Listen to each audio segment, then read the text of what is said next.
অপোনেন্টের মাঠে ইতিমধ্যে পৌঁছে গেছে রিয়াল মাদ্রিদ, ইতিমধ্যে না, তারা অনেক আগেই পৌঁছে গেছে। তো আজকে চ্যাম্পিয়ন্স লিগের ম্যাচে রাত 1টার সময় রিয়াল মাদ্রিদ তারা মাঠে নামতেছে লিলের এগেনস্টে। চ্যাম্পিয়ন্স লিগের এটা তাদের সেকেন্ড ম্যাচ।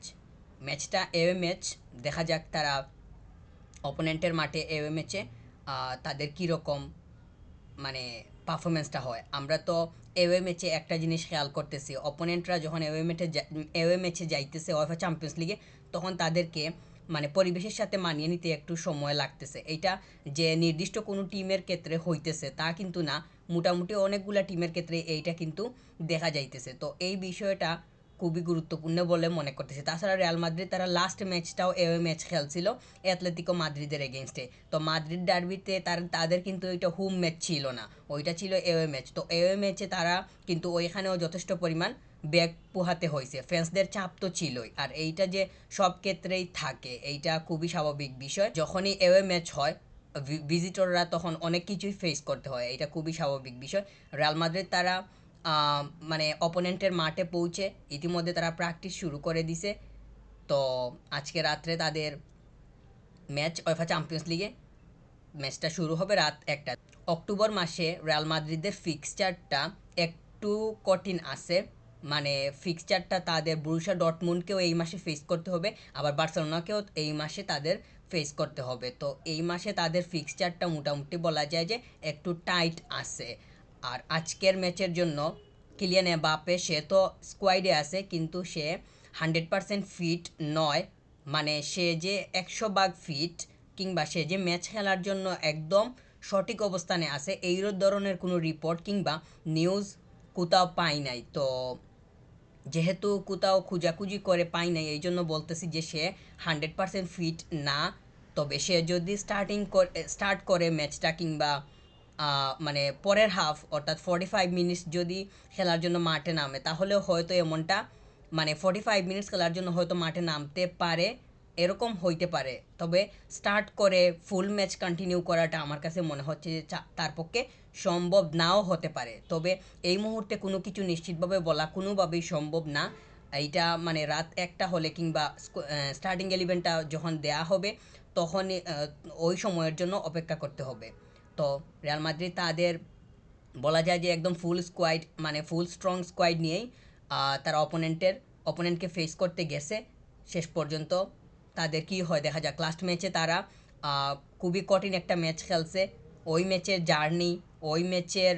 জার্নি তো এত বেশি হয় নাই, ওই ম্যাচের যে মানে রেসটা কিংবা ওই ম্যাচের তাদের যে হার্ড ওয়ার্কিংটা এইটা এখনও তাদের মধ্যে রয়ে গেছে। তো এইটা একটা বিষয়। তারা যেহেতু লাস্ট ম্যাচটা খেলছিল অ্যাথলেটিকো মাদ্রিদের এগেনস্টে, ওইখানে তাদেরকে অনেক বেশি পরিশ্রম করে খেলতে হয়েছে, প্রত্যেকটা প্লেয়ারকে নিজেদের জায়গা থেকে অনেক বেশি কাজ করতে হয়েছে। মানে আরও তো নানা ধরনের চাপ ছিল, আপনারা মাঠের মধ্যে সেগুলা দেখছেন। মাঠের মধ্যে পরিবেশ পরিস্থিতি সম্পর্কেও তারা যথেষ্ট পরিমাণ মানে মানিয়ে নিতে হয়েছে মুহূর্তের মধ্যে। তো ওইখানে তারা একে একে ড্র করে বলা যায় যে তাদের আমার কাছে মনে হয় যে আরও স্কোর পাওয়া দরকার ছিল। কিন্তু অ্যাথলেটিকো মাদ্রিদ তারা তো তাদের হোম অ্যাডভান্টেজ খুব ভালোভাবেই নিছে, তারা তাদের সব কিছুকেই ব্যবহার করে বলা যায় যে একদম শেষের দিকে ম্যাচে ফিরছিল। তো সেই ম্যাচটা হইতেছে, ম্যাচটা চলে গেছে। তো আসতেছে আজকে রাত্রে ওয়েফা চ্যাম্পিয়ন্স লিগের ম্যাচ। রিয়াল মাদ্রিদের স্কোয়াডে স্টার্টিংটা কীরকম হইতে পারে সেইটা একটা বিষয়। আর কিলিয়ান এমবাপ্পে সে যদি স্টার্ট করে তাহলে এক ধরনের ফরমেশন দেখা যাওয়ার সম্ভাবনা থাকবে, আবার সে যদি স্টার্ট না করে তাহলে আরেক ধরনের ফরমেশন দেখা যাওয়ার সম্ভাবনা থাকবে।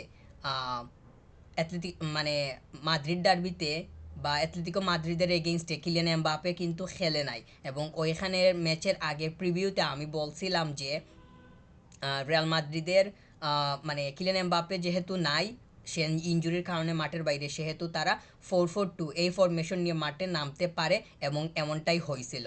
তো আজকে যদি তারা মানে কিলিয়ান এমবাপ্পেকে ছাড়াই স্টার্টিংটা ঘোষণা করে, সে যেহেতু স্কোয়াডে আছে তাহলে স্টার্টিংটা কিভাবে হবে, সে থাকবে কিনা এইটা কোনোভাবেই এখন বলা সম্ভব না। তো সে যদি স্টার্টিংয়ে থাকে তাহলে ফরমেশন একরকম হবে, আর সে যদি স্টার্টিংয়ে থাকে না তাহলে ফরমেশনটা হয়তো মাদ্রিদ ডার্বির মতোই দেখা যাওয়ার সম্ভাবনা অনেক বেশি থাকবে বলেই মনে করতেছি।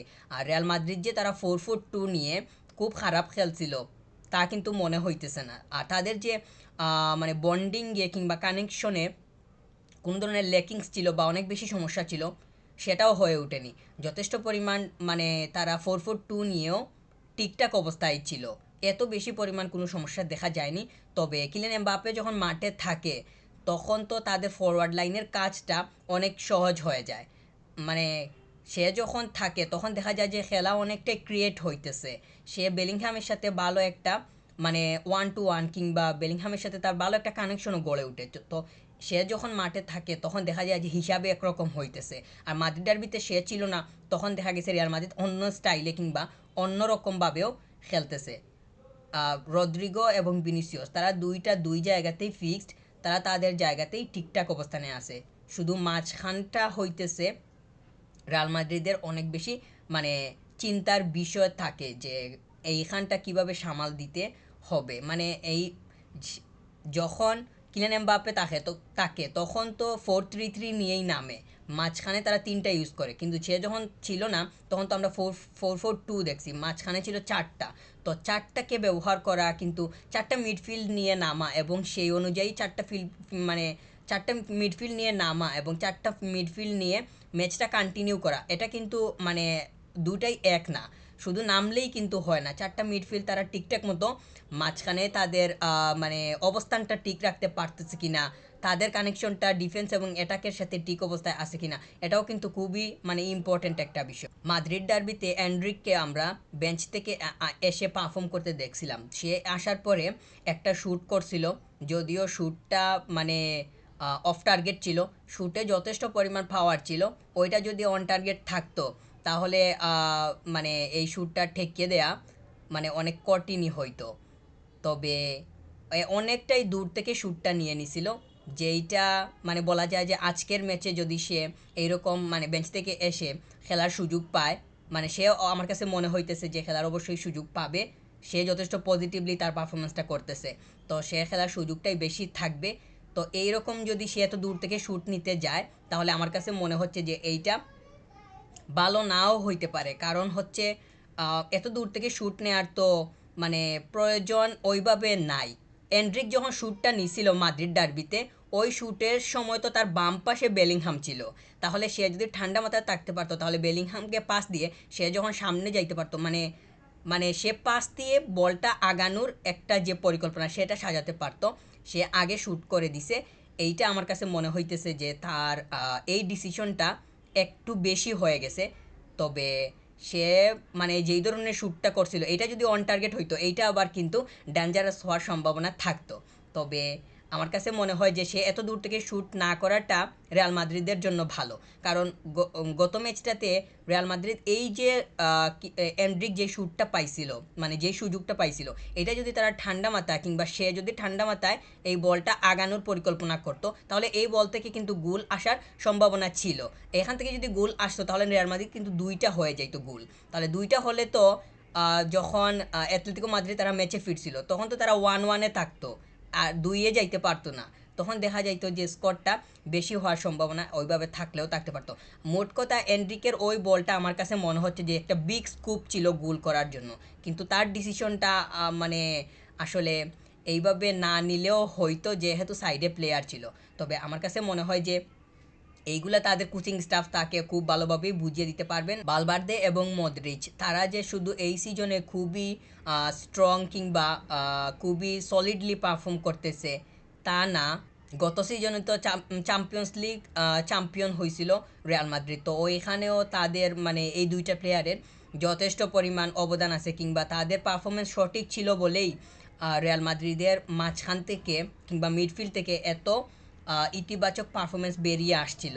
তো এই দুইটা প্লেয়ার তারা তো গত ম্যাচটা স্টার্ট করছিল, তাদের মধ্যে আন্ডারস্ট্যান্ডিংয়ের যে বিষয়টা এইরকম খুব কম বর্তমান সময়ে মিডফিল্ডার দুইটা আছে যাদের মধ্যে এইরকম আন্ডারস্ট্যান্ডিং। তাছাড়া চুয়ামিনি সে এসেও কিন্তু তাদের সাথে খুব ভালোভাবেই মানিয়ে নিতে পারছে, মানে এই সিজনের কথা বলতেছি। তাছাড়া এই দুইজনের সাথে বেলিংহামের আন্ডারস্ট্যান্ডিংটাও ভালো। তো আজকের ম্যাচটাতে যদি কিলিয়ান এমবাপ্পে স্টার্ট না করে তাহলে গত ম্যাচের মতো আজকের ম্যাচটাতেও চারজন মিডফিল্ড দেখা যাওয়ার রিয়াল মাদ্রিদের সম্ভাবনা থাকবে। তো চারজন মিডফিল্ডার তাদের কম্বিনেশনটা গত ম্যাচের মতো হয় কি না, কিংবা গত ম্যাচ থেকে কতটুকু উন্নত হয় সেটাই এখন দেখার বিষয়। গত ম্যাচটা এওয়ে ম্যাচ ছিল, আজকের ম্যাচটাও চ্যাম্পিয়ন্স লিগের রিয়াল মাদ্রিদের জন্য এওয়ে ম্যাচ। ওইখানেও মানে কম বেশি যাই হোক ফ্যান্সদের প্রেশার অবশ্যই ফেস করতে হবে এবং পরিবেশের সাথে মুহূর্তের মধ্যে মানিয়ে নিয়ে সঠিক পারফরমেন্স দিতে হবে। মিডফিল্ড যদি চারজন নিয়ে নামে তাহলে তাদের বন্ডিংটা কীরকম হয় সেটাই কিন্তু অনেকটাই বলে দিবে যে তাদের ম্যাচের চিত্র কীরকম হইতে পারে।